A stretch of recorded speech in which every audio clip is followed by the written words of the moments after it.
Bem-vindos a mais uma exploração aprofundada aqui do nosso material. Hoje, a gente tem em mãos uma análise, olha, fascinante sobre a geopolítica da energia limpa. O material argumenta que essa transição é bem mais do que uma questão ambiental, né? Virou a maior disputa industrial e geopolítica do nosso tempo. Exatamente. A perspectiva que o texto traz é que a gente está vivendo uma nova corrida armamentista do século XXI. Só que, dessa vez, a competição não é por mísseis, sabe? É por megawatts e pelo controle das tecnologias, das cadeias de valor, da energia limpa. A análise mapeia esse novo campo de batalha global e como ele está, assim, redefinindo o poder mundial. É uma visão bem impactante mesmo. Nossa missão aqui é tentar destrinchar essa análise, entender quem são os jogadores principais que ela identifica, quais estratégias estão em jogo e um ponto crucial para nós, onde o Brasil se encaixa. Ou, como a análise até sugere, onde ele não se encaixa direito nesse cenário complexo. Tem um alerta bem específico para o país que a gente precisa examinar. Ok, vamos mergulhar nisso então. Antes da gente avançar, só uma nota rápida. Esta conversa é trazida pela CarbonFi. É o canal de conteúdo da Carbon Business School, a escola de negócios focada no mercado de crédito de carbono e em finanças regenerativas. Bom, a análise que a gente está discutindo usa uma metáfora interessante. Compara essa disputa a uma espécie de Copa do Mundo de energia limpa, né? E destaca 4 grandes seleções que estariam dominando o campo. Você poderia detalhar para a gente quem são esses titãs e como a análise os caracteriza? Claro. E a forma como a análise descreve cada um é bem reveladora das dinâmicas atuais, sabe? O primeiro destaque, bom, sem grande surpresa, vai para a China. A China, que parece estar em todo lugar quando o assunto é escala industrial, cadeia de suprimento global. Como a análise posiciona ela especificamente na energia limpa? Ela é retratada assim como a campeã incontestável, a potência dominante. E o interessante é que esse domínio ele vai muito além da simples instalação de capacidade renovável, embora ela faça isso num ritmo, olha, impressionante. O ponto-chave mesmo, segundo a análise, é o controle chinês sobre praticamente toda a cadeia de suprimentos global. Toda a cadeia? Tipo o quê? A gente está falando de painéis solares, onde eles têm uma fatia gigantesca da produção mundial, turbinas eólicas, processamento de minerais críticos e, fundamentalmente, baterias, tanto para carro elétrico quanto para armazenamento em grande escala. A China não só produz, mas ela define preço, define padrão em muitos desses segmentos. Uau! Então não é só o volume de instalação, é um controle bem estratégico da cadeia produtiva inteira. Isso certamente coloca a China numa posição de liderança muito forte. E quem a análise aponta como principal, talvez o desafiante, menciona os Estados Unidos, certo? Sim, menciona. E a caracterização dos Estados Unidos é bem sugestiva, o gigante que acordou. A análise sugere que talvez por um tempo a energia limpa não tenha sido a prioridade número 1 ali na política industrial americana, mas que houve uma mudança de curso bem radical e recente. E a ferramenta principal dessa virada são subsídios assim em escala massiva. A análise usa até uma imagem forte para descrever isso, né? Algo como uma bazuca financeira. Exatamente essa palavra, uma bazuca financeira. O exemplo mais claro que eles citam é o Inflation Reduction Act, o IRA, que injeta centenas de bilhões de dólares em incentivos para a produção local de tecnologias limpas, energia renovável, veículo elétrico. A intenção explícita, como a análise aponta, é tentar reocidentalizar essas cadeias produtivas. Reocidentalizar. Isso significa, então, basicamente tentar diminuir a dependência da China e trazer a fabricação de volta para os Estados Unidos e países aliados? Uma disputa direta pela liderança industrial e tecnológica, então. Precisamente, é uma resposta direta ao domínio chinês, buscando criar um ecossistema industrial de tecnologias limpas no Ocidente com um apoio estatal muito forte. É uma estratégia de segurança econômica e de competição geopolítica bem clara, segundo a interpretação da fonte. Faz todo sentido, estrategicamente falando. Agora, saindo dos Estados Unidos, como fica a Europa nessa Copa? Historicamente, a Europa sempre se posicionou muito na vanguarda ambiental, né? Como a análise avalia o momento atual europeu? Olha, a descrição para a Europa é talvez um pouco mais melancólica. A pioneira cansada. Reconhece-se que a Europa, de fato, estabeleceu muitas das regras do jogo. Foi pioneira em meta climática ambiciosa, na criação de mercado de carbono funcional, no incentivo inicial a tecnologias como eólica, solar. Contudo, a análise argumenta que, neste momento, o bloco enfrenta ventos contrários bem significativos. Cansada em que sentido? Quais seriam essas dificuldades que a análise aponta como freios para a Europa manter o ritmo? Principalmente o peso dos custos elevados dessa transição ambiciosa. Esses custos ficaram mais evidentes, mais politicamente sensíveis depois da recente crise energética que foi agravada pela guerra na Ucrânia, pela necessidade de reduzir rápido a dependência do gás russo. A análise sugere um dilema, sabe? Como manter a liderança climática e acelerar a transição sem prejudicar a competitividade industrial, especialmente quando outros gigantes, como os Estados Unidos com essa bazuca de subsídios, podem atrair investimento, atrair indústria para fora do continente europeu. Há uma tensão clara entre a ambição e a capacidade de execução econômica no cenário atual. Entendo. É um desafio bem complexo mesmo. Manter a liderança quando as condições econômicas e geopolíticas ficam tão adversas. Temos, então, a China dominante na indústria, os Estados Unidos reagindo com força financeira e a Europa lutando para sustentar seu pioneirismo. A análise mencionou um quarto jogador nesse grupo principal. Quem seria? Sim, o quarto membro desse grupo de destaque é a Índia. E a descrição dela é interessante, a surpresa que se tornou realidade. Talvez há alguns anos ela não aparecesse tão forte nessas discussões sobre liderança em energia limpa, mas a análise argumenta que isso mudou, e mudou de forma decisiva. Uma surpresa? O que exatamente a Índia está fazendo para ganhar esse destaque todo, segundo a análise? O ponto central que eles destacam é a capacidade indiana de aproveitar um momento extremamente favorável no mercado de capitais deles, que a análise descreve como estando em febre. Tem um fluxo muito grande de investimento, tanto doméstico quanto internacional, buscando oportunidade no país. E como essa febre de capital se conecta especificamente com energia limpa? O governo está conseguindo direcionar esses fluxos? Exatamente. A análise sugere que o governo indiano tem sido bem estratégico e eficaz em canalizar uma parcela significativa desse capital para o setor de energia limpa. Isso inclui não só a instalação de grandes projetos de energia renovável solar, principalmente, mas também o incentivo à fabricação local de componentes, o desenvolvimento de infraestrutura de rede. A Índia está se posicionando agressivamente como um destino muito atraente para o capital verde global, sabe? Competindo diretamente por esses fundos que poderiam, por exemplo, vir para outros mercados emergentes, incluindo o Brasil. Eles estão oferecendo escala, crescimento e políticas favoráveis. Que panorama interessante, hein? 4 potências, 4 abordagens bem distintas, todas disputando a primazia nessa nova era energética, China consolidando o domínio industrial, USA usando o poder financeiro para reconstruir sua base, Europa tentando equilibrar ambição e custo, e Índia emergindo como um imã de capital. Isso nos leva, inevitavelmente, à questão: e o Brasil? Onde a nossa análise coloca o país nesse tabuleiro? A descrição usada é campeão natural. Isso soa bem promissor, né? Soa promissor, pois é. E é aí que mora o grande paradoxo brasileiro que a análise explora bem em detalhe. Usando a metáfora da Copa do Mundo de novo, o Brasil teria no papel a melhor seleção.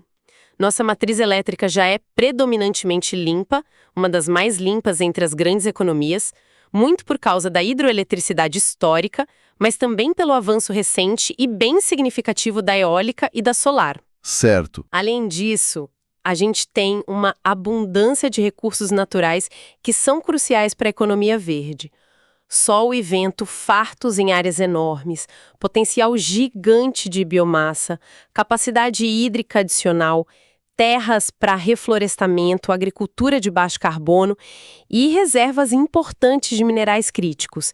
Teoricamente, a gente deveria estar liderando essa corrida. Mas, sempre tem um mas, né? A análise não para por aí, ela só um alerta. Essa condição de campeão natural, Essa vantagem teórica não está se traduzindo em resultados práticos na velocidade ou na escala que precisaria. É isso que o material sugere. É exatamente essa a conclusão da análise. Essa dotação natural fantástica, essa posição de partida vantajosa, ela não está se convertendo em liderança efetiva no cenário global. E o ponto crucial, não estamos conseguindo atrair o volume de capital privado e investimentos em novas tecnologias e indústrias verdes na mesma proporção que outros competidores, como a Índia, por exemplo. A análise é bastante direta ao afirmar que o Brasil corre o risco sério de ficar para trás, apesar de todo o potencial. Quer dizer, a gente tem a matéria-prima, o talento natural, digamos assim, mas parece que estamos com dificuldade para entrar em campo e jogar para ganhar. A análise aponta um culpado bem conhecido para essa situação, o famoso custo Brasil. Como esse fator que já prejudica tantos setores da nossa economia impacta especificamente a corrida pela energia limpa, segundo o material. O custo Brasil, nesse contexto específico, é apresentado como um conjunto de barreiras internas que funcionam como um forte entrave, um obstáculo mesmo ao desenvolvimento do setor de energia limpa e atração de investimentos. A análise destaca 3 componentes principais desse custo que são particularmente ruins. O primeiro é a instabilidade regulatória. A famosa insegurança jurídica, aquela coisa de regra que muda no meio do jogo. Exatamente isso. A falta de previsibilidade nas regras, seja por mudança frequente na lei ou por incerteza sobre política futura. Isso é fatal para investimento de longo prazo, de capital intensivo, como são os projetos de energia renovável, novas fábricas de equipamento, infraestrutura de transmissão. Investidor precisa de clareza, de estabilidade para comprometer bilhões por décadas, né? Com certeza. O segundo componente mencionado é a complexidade tributária. Nosso sistema de impostos é um labirinto. Regra federal, estadual, municipal, PIS, COFINS, ICMS. Isso aumenta enormemente o custo administrativo, dificulta planejamento financeiro e gera insegurança. E o terceiro ponto que a análise levanta, qual seria? O terceiro é a lentidão e a burocracia excessiva no licenciamento, tanto ambiental quanto de projetos em geral, obter outorga, conexão na rede, essas coisas. Processos que podem se arrastar por muitos anos desanimam o investidor, atrasam a execução do projeto e aumentam o custo. Esses 3 fatores combinados, instabilidade regulatória, complexidade tributária e lentidão burocrática, formam o núcleo do custo Brasil, que, segundo a análise, impede o setor de energia limpa de deslanchar como poderia. A análise usa uma imagem forte para isso, né? Descreve como um freio de mão puxado. É uma boa forma de visualizar como esses fatores internos seguram a gente, apesar das vantagens externas que temos. É uma imagem muito precisa, eu acho. Enquanto a gente tem um motor potente, nossos recursos, nosso potencial, esse freio de mão está ali, acionado, limitando nossa velocidade. E o resultado prático, como a análise compara, é que outros países, mesmo com os desafios deles, conseguem oferecer um ambiente que é percebido como mais ágil, mais seguro, para os investimentos massivos que estão buscando abrigo na economia verde global. A Índia é citada de novo como exemplo de quem está conseguindo pegar uma fatia maior desse bolo, em parte por sinalizar mais decisão política e agilidade. E aqui a gente chega num ponto que a análise trata com um senso de urgência bem palpável. Não é só um diagnóstico do problema, mas é quase um chamado à ação, especialmente conectando isso com a realização da COP30 em Belém, aqui no Brasil. Por que a COP30 é vista como um marco tão crítico nessa perspectiva? A COP30, por ser sediada no Brasil, é enquadrada na análise como a nossa final da Copa do Mundo simbólica nesse tema da economia verde. É vista como um momento decisivo, a vitrine global, onde o Brasil vai ter a oportunidade única de apresentar ao mundo não apenas o seu potencial, mas uma estratégia nacional concreta, ambiciosa e, acima de tudo, crível. Uma estratégia que mostre como o país pretende superar essas barreiras internas, como pretende destravar os investimentos e qual é o plano de jogo para se tornar um líder real e não apenas potencial. E se o Brasil chegar à COP30 sem essa lição de casa feita? Qual é o risco que a análise aponta se a gente perder essa oportunidade de apresentar um plano convincente? O risco destacado é o de consolidar a imagem da eterna promessa. Aquele país com recursos naturais fantásticos, um discurso ambiental positivo que agrada nas conferências, mas que na prática não consegue converter esse potencial em resultados tangíveis na velocidade que a competição global e a própria urgência climática exigem. A gente corre o risco de perder uma janela histórica para se posicionar como um polo central nessa reconfiguração econômica global que a transição energética representa. Seria, assim, um desperdício de oportunidade imenso. E, conectando isso com a dinâmica geral que a gente discutiu no início, a análise argumenta que a natureza da competição mudou. Não estamos mais numa maratona de longo prazo, onde talvez houvesse mais tempo para ajuste gradual, para planejamento lento. Ah, interessante. Se não é mais uma maratona, qual é a nova modalidade dessa competição, segundo a análise? Como ela descreve? A análise descreve como uma série de tiros de 100 metros. Sprints curtos, rápidos e decisivos. As janelas para capturar investimento estratégico, para dominar a tecnologia emergente, para garantir posição-chave nas novas cadeias de valor globais, elas são curtas e intensas. Quem demora a decidir, quem hesita em agir, quem fica preso na burocracia, simplesmente perde o bonde e fica para trás muito rapidamente. Essa imagem dos tiros de 100 metros é forte mesmo. Ela realmente transmite essa urgência, essa necessidade de agilidade que talvez esteja faltando na abordagem brasileira, né? Nesse contexto, a mensagem final da análise para o Brasil é bastante clara. A gente tem o talento natural, os recursos, a seleção de craques, mas é preciso urgentemente parar de treinar e entrar em campo para jogar.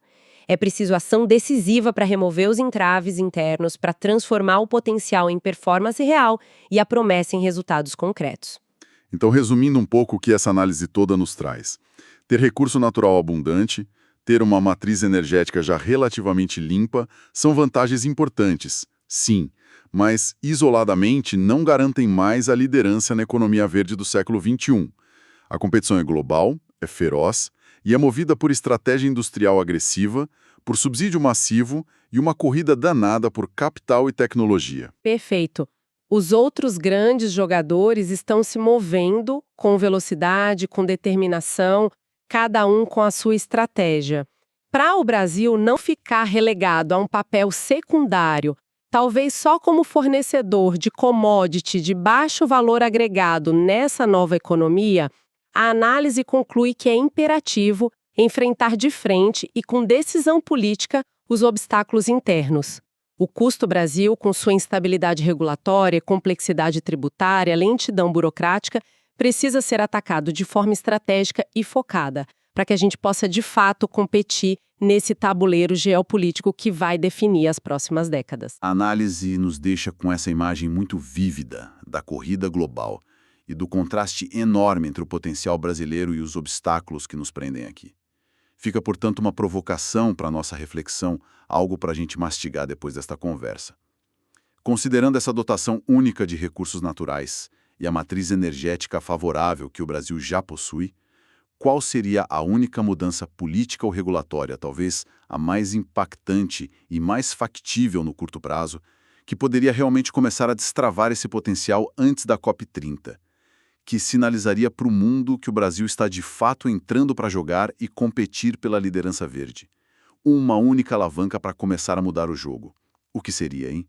E para continuar acompanhando discussões e análises sobre o mercado de crédito de carbono, finanças regenerativas e toda essa transição para uma economia de baixo carbono, siga a CarbonFi e fique por dentro das novidades da Carbon Business School.